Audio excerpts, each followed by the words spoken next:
Minsan, isang laro lang ang kailangan para manalo sa negosyo. Ito ang nangyari sa nakilala kong game distributor na si Freddy.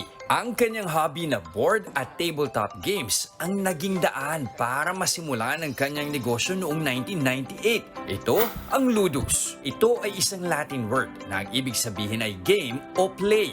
When I was a kid, talagang bumibili ako ng mga board games. And nung time na yun, very limited yung choices eh. Tapos, hindi ako masaya sa rules nila dahil masyadong simple. So, ginagawa ko mas complicated. So, nag-iimbento ako ng sarili kong rules. Using the same components. At dahil core gamer, napansin ni Freddy na tila wala ata masyadong tatak Pinoy na mga tabletop games. Noong 2016 or something like that, one of my friends, si Ron Villaber, approached me with a game, Quotes and Verses.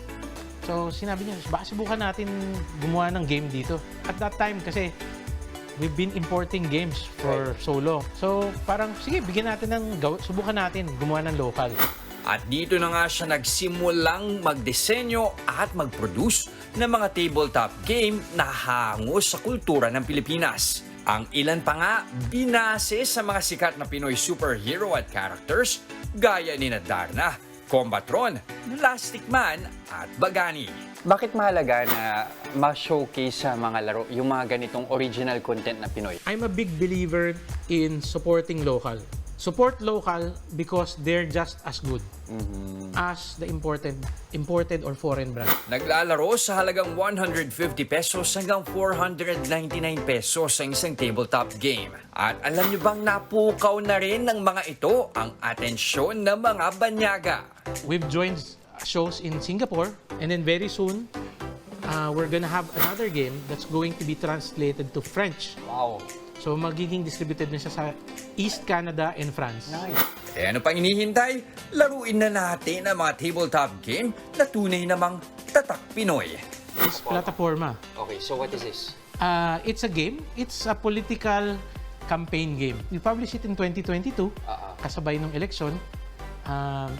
Mainly because we wanted people to talk about politics in a fun way na hindi sila nag-aaway-away. Anong So rule? everybody gets 4 cards and every card will have one issue and on the other side, you have a name.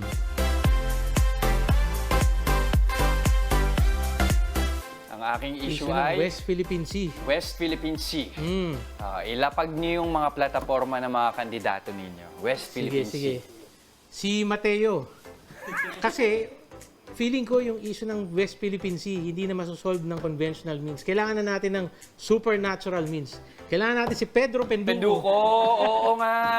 Okay, sige. So akin, sige, si Manny. Manny. Sinong Manny? Actually, inisip ko nga. Maraming Manny.